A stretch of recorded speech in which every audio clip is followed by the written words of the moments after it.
Olá a todos, muito bem-vinda, muito bem-vindo. Aqui quem fala é o mediador Lucas Estrela, mediador de Geografia do Polo de Natividade, e o tema dessa aula é fontes de energia no Brasil. Eu imagino que você que esteja assistindo essa aula hoje seja muito interessado sobre esse tema, afinal de contas, ele não está presente só no vestibular, né? Ele está presente também na nossa vida cotidiana. E é sobre isso que a gente vai tratar na aula de hoje. Bom, a gente vai iniciar nossa aula hoje fazendo uma pequena diferenciação entre matriz energética e matriz elétrica, o que geralmente é objeto de muita confusão entre os alunos. Então é bastante importante a gente pontuar essa diferença para você fazer a sua prova do vestibular com segurança e não errar isso. Então, vamos começar. Matriz energética e matriz elétrica não são sinônimos. Muitas vezes a gente é levado a acreditar que são coisas iguais, mas na verdade não são, né? A gente deveria imaginar a matriz energética como um guarda-chuva, né? Como um armário. Vamos tentar imaginar, né, a matriz energética como um armário. Um armário ele é composto por várias gavetas, né? Portanto, a matriz energética seria o todo. A matriz energética representa a totalidade das fontes de energia, ao passo que a matriz elétrica é uma das gavetas, né? Ou seja, é um tipo de energia entre tantas outras que compõem a matriz energética. Beleza? Agora que a gente já sanou nessa dúvida, essa questão, a gente já pode partir para o próximo slide, onde a gente define basicamente quais são os tipos de fonte energética que compõem a matriz energética, né? A gente vai ter aí a energia hidráulica, que é a energia causada e formada pela ação das águas. A gente tem energia solar, né, que é a energia proveniente do sol. A gente tem energia eólica, proveniente dos ventos. A gente também tem energia nuclear, né, energia formada a partir da queima de combustíveis fósseis, como o gás natural, o petróleo, o carvão, né? Então eu trouxe esse esquema para você dar uma olhada, porque a gente consegue perceber que tanto uma quanto outra fazem parte da matriz energética, né? Essa interseção aí no meio significa o quê? Que tanto um círculo quanto o outro fazem parte da matriz energética. Só que, né, a gente consegue perceber que o círculo azul diz respeito às fontes renováveis, né? Ao passo que o círculo laranja representa as fontes não renováveis. Agora eu convido você a gente tentar entender um pouco melhor como funciona, né, essa questão das fontes renováveis de energia e das fontes não renováveis. Então, um ponto de atenção que é bastante interessante da gente, né, elaborar nessa aula é justamente a capacidade da energia de retornar ou não para a natureza, né? Portanto, a fonte de energia renovável é a fonte que é capaz de fazer esse retorno para a natureza a curto prazo após ela ser extraída. Esse tipo de energia renovável, ela gera um menor impacto para o meio ambiente, né? Ela é a chamada de energia limpa. E a gente tem alguns exemplos aqui, né? O vento, a água, a radiação solar. Esses podem ser alguns exemplos de fontes de energia renovável, ou seja, energia que depois de um tempo ela naturalmente vai voltar para a natureza, vai voltar para o lugar de onde ela foi retirada. A gente também tem as fontes de energia não renováveis, que ao contrário das outras, né, das energias renováveis, elas são incapazes de retornar para a natureza após serem extraídas. E geralmente esse tipo de fonte de energia gera um maior impacto para o meio ambiente, né? São as chamadas energias poluentes. A gente tem aí como exemplo, nesse slide, o petróleo, o gás natural e o carvão mineral, que são os principais combustíveis fósseis que a gente tem hoje dentro da matriz energética. Agora eu resolvi trazer, pessoal, um quadro da matriz energética no Brasil nos dias de hoje, né? Esse gráfico aqui, ele traz dados utilizando o ano base de 2016, tanto no Brasil quanto no mundo. né? A fonte desse gráfico, pessoal, é o Balanço Energético Nacional, elaborado pelo Ministério de Minas e Energia, e também os dados mundiais são elaborados pela Agência Internacional de Energia, a IEA. E através desse gráfico, a gente consegue perceber que o Brasil está anos-luz à frente, né, muito tempo, tem uma distância muito grande entre o Brasil e o resto do mundo no que se refere à utilização de energias renováveis. Ou seja, a gente consegue observar nesse gráfico que 43% da energia produzida hoje no Brasil é de fonte renovável, ao passo que esse número desce para 14% no resto do mundo, né? Então a gente consegue perceber um descompasso entre a produção energética ao redor do mundo e a produção energética no Brasil. Mais para frente, durante essa aula, a gente vai conseguir perceber que esse quadro da matriz energética no Brasil está muito ligado ao meio físico-natural do nosso país, que é muito vasto e muito rico. A gente já vai entender um pouco melhor sobre isso.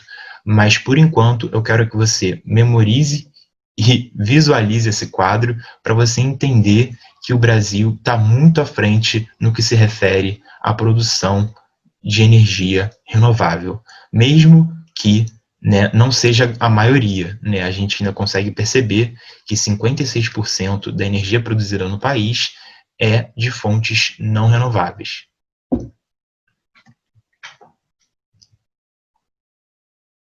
Seguindo um pouco a nossa aula, quando a gente muda o cenário de matriz energética para matriz elétrica, esse descompasso ele se torna cada vez mais evidente. A gente consegue observar através desse gráfico que no Brasil 82% da matriz elétrica, né, ou seja, de produção de energia elétrica no país, é de fonte renovável, ao passo que no mundo esse percentual é de apenas 24%. Vale salientar, pessoal, que do total da produção de energia elétrica no Brasil, 65% corresponde à energia hidráulica, ou seja, desse 100% de energia, né, produzida, energia elétrica produzida no Brasil, 65% corresponde à energia proveniente das forças da água, da força dos rios, né, propriamente ditos. Porque aí a gente tem, né, a força também dos oceanos e dos mares, mas essa é um outro tipo de energia, né, uma outra matriz energética. Aqui a gente está falando especificamente da energia produzida pelos rios, né, pelas águas dos rios. Portanto, 65% desse total corresponde à energia hidráulica, né, novamente trazendo aqui dados do Balanço Energético Nacional e da Agência de Energia Internacional. Então a gente consegue perceber, quando a gente fala de energia elétrica, que majoritariamente a gente fala no Brasil de energia hidrelétrica, de energia formada, né, a partir da ação da água, dos rios. Bom, agora falando um pouquinho, né, sobre essa questão da energia hidráulica no meio físico natural brasileiro, eu trouxe esse mapa aqui para a gente analisar os macrocompartimentos hidrográficos do Brasil, né? A gente consegue perceber que o Brasil tem 6 macrocompartimentos hidrográficos, a saber, a bacia do Amazonas, a bacia do Tocantins-Araguaia, a bacia do Paraguai, a bacia do Uruguai, a bacia do São Francisco e a bacia do Atlântico Sul, que é a bacia, né, que nós aqui no Rio de Janeiro estamos submetidos e que perpassa grande parte do litoral brasileiro. Bom, esses macrocompartimentos, né, hidrográficos do Brasil, como a gente pode perceber através do mapa, eles recortam praticamente a totalidade do território brasileiro. E eu trouxe um dado que corrobora essa minha afirmação. 75% da área total do Brasil é entrecortada, é perpassada por bacias hidrográficas, por rios, né? E a gente pode perceber também, através de um outro dado, que é o dado que nos diz que os rios dessas bacias hidrográficas são os maiores rios do mundo, que o potencial hidroenergético do Brasil é muito grande. Ou seja, a gente tem uma capacidade de produzir energia através de rios muito grande, como a gente pôde perceber no slide anterior, onde 65% da produção de energia elétrica no Brasil hoje é restrita às hidrelétricas, né, às usinas hidrelétricas. Portanto, essas bacias hidrográficas, esse meio físico natural, representam uma riqueza que é bastante explorada, né, tanto pela iniciativa privada quanto pelo poder estatal. Bom, falando um pouquinho dos problemas, né, as problemáticas associadas à energia hidráulica no Brasil. A gente tem, pessoal, sérios impactos socioambientais provenientes dessa atividade hoje no Brasil. Vamos fazer uma pequena separação aqui, apesar da gente ter que entender, né, esse impacto socioambiental como um todo, para efeitos de compreensão, para efeitos da aula, né, vamos tentar compreender isso de forma separada, né.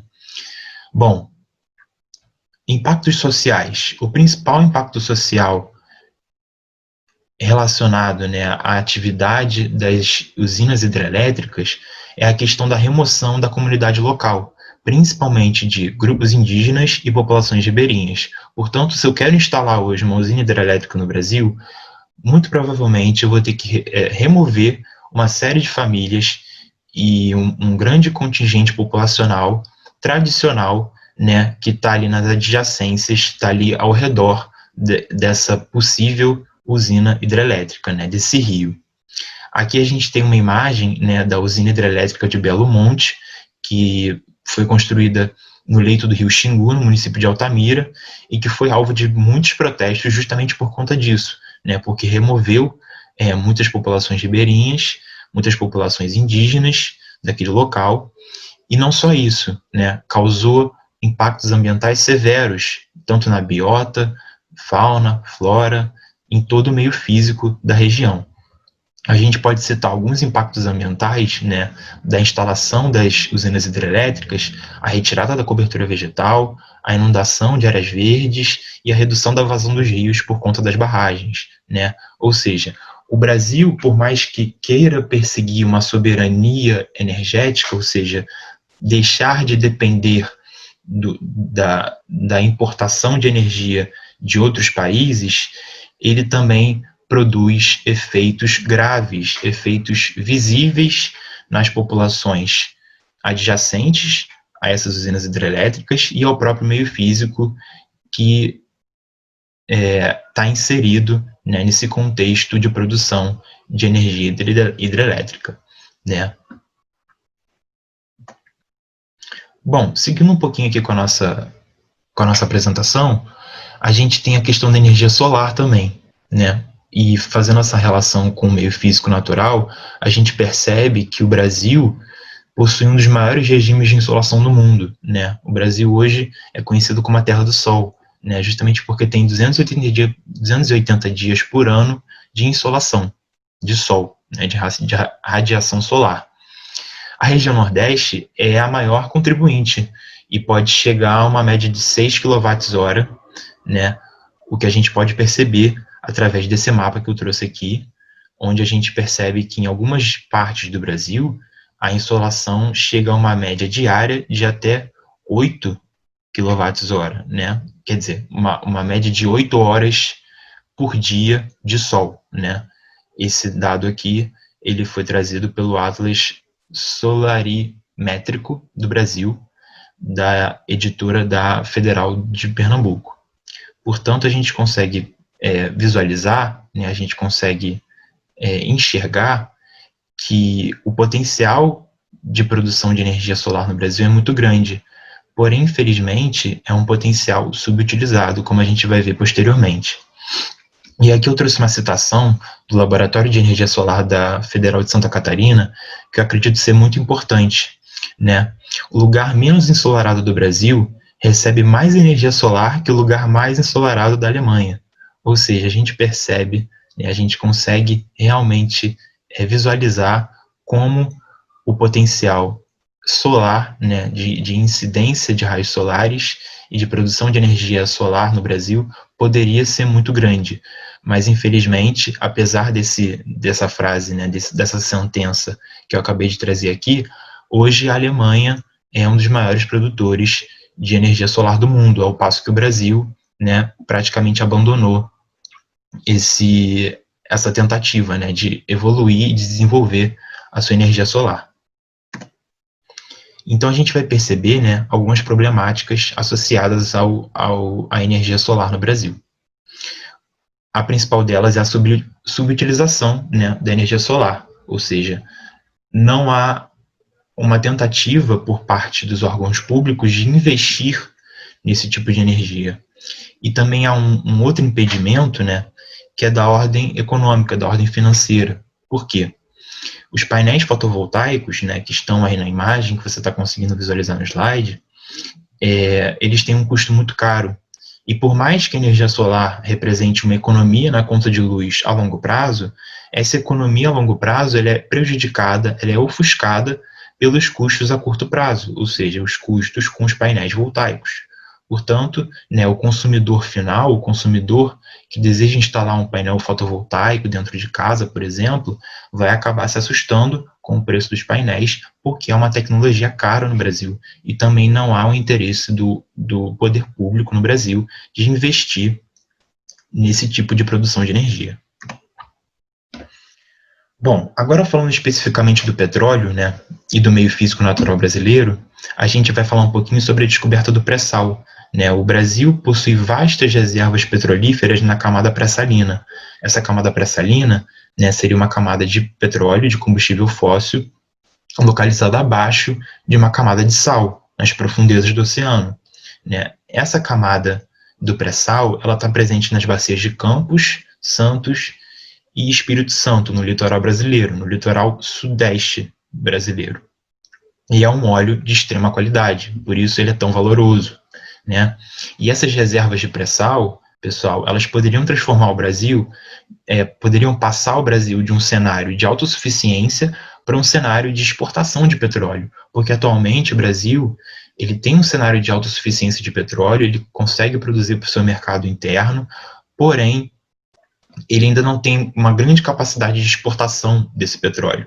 Né? E essas reservas do pré-sal acabam representando, né, essa possibilidade de exportar petróleo, né, para outros países e, de fato, fincar o Brasil como uma nova potência petrolífera no mundo. Né? A gente tem um mapa aí onde a gente consegue perceber, né, onde a gente consegue visualizar melhor onde estão localizadas esses reservatórios de pré-sal no litoral brasileiro. E a gente também tem algumas problemáticas associadas à questão do petróleo no Brasil. A primeira delas é a questão da queima dos combustíveis fósseis, que hoje, né, é o principal meio de poluição, de liberação de gases tóxicos na atmosfera. Né? A gente tem alguns exemplos, como o dióxido de carbono e o metano. Né? E isso, obviamente, vai potencializar o efeito estufa. Em 2013, segundo os dados da ANP, que é a Agência Nacional do Petróleo do Brasil, o nosso país queimou 1,3 bilhão de metros cúbicos de gás natural excedente. Por quê? Por que isso acontece? Né, essa prática que é conhecida como flaring, né, flaring do inglês queimar. Essa prática, pessoal, nada mais é do que a queima de gás excedente que vem com petróleo. Então, quando há a captura do petróleo das profundezas do oceano, né, geralmente vem também o gás natural. E o gás natural excedente ele é queimado pelas plataformas petrolíferas justamente porque não há interesse em comercializá-lo.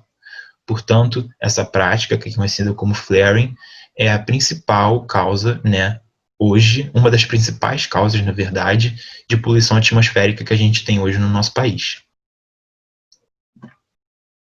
Bom, eu quis aqui dar um panorama um pouco geral, né, sobre a questão energética do Brasil e falando também das problemáticas associadas a essa questão energética.